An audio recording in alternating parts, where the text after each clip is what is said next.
I literally just saw this about 2 hours ago, and I think I was uploading some blogs for the client, and then I went into the excerpt, and then I saw that Superscript is now an option. Now, I tried to replicate this in the text editor, and it doesn't seem to be there yet. Maybe by the time this video goes out, it will. But it looks like you can add Superscript within blog excerpts. So I'm going to show you how to do that now.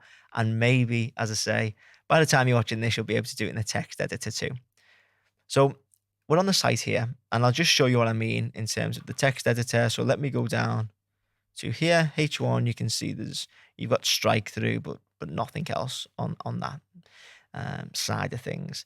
But if I were to exit and then head into my blog page, which is here, blog content, and then I go into, let's just say, blog post title 1.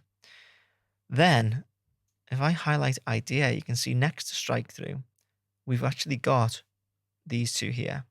And this is where you can put the superscript at the bottom, at the top, should I say, or at the bottom. Actually, that's messed it up. One sec. There we go. And let's highlight this, and then you can stick it at the bottom. So this is a really cool feature. I've had the use case for this, I think, twice ever, but it's still pretty cool.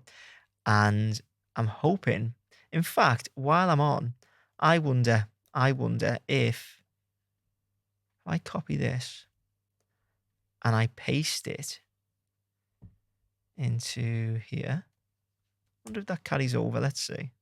No, it doesn't. So that confirms that obviously you can't do it in the text editor yet. But all the same, it's very cool if you want to add it to a blog excerpt. So hopefully you found that helpful. If you did, please make sure to leave a like and hit subscribe. And if you want me to build your Squarespace website, you can get in touch using the links in the description.